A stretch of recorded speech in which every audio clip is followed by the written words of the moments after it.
Good morning po sa lahat. Isa pang niyugto na ating daily Bible blessings. Pamagat po ng ating aralin ngayong umaga ay umiwas sa peking turo.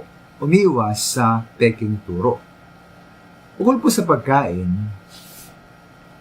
nais nating makatiyak na malinis at ligtas ang ating kinakain at mismong pagkain.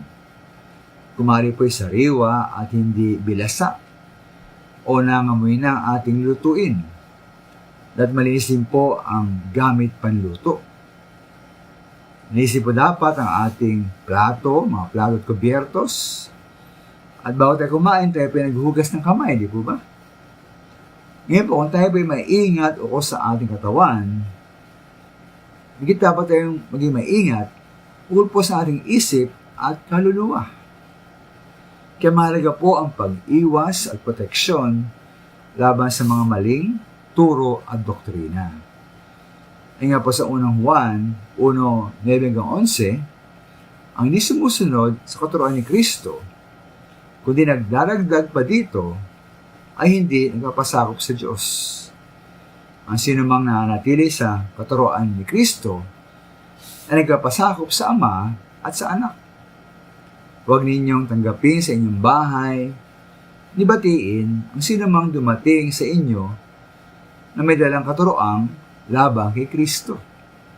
Sapagkat ang bumabali sa Kanya ay naging kasama niya sa masamang gawain.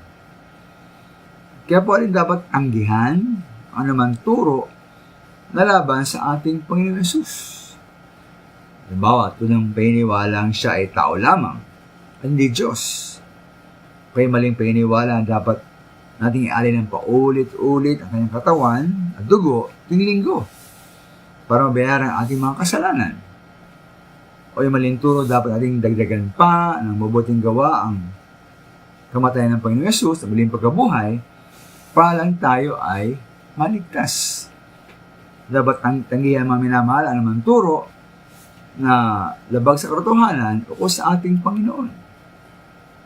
At upang tayo po hindi mahawa, hindi ma-impluensya o hindi madala ng mga maling turo at mga maling nagtuturo, dapat alam na alam natin ang mga katotohanan ukol sa ating Panginoon Hesus at ating kaligtasan. Kaya po lagi tayong magbasa at mag-aral ng Biblia. Kung ating pong kilalang kilala ang totoo at tunay, hindi tayo madaling mailin lang ng peking turo. Maraming salamat po.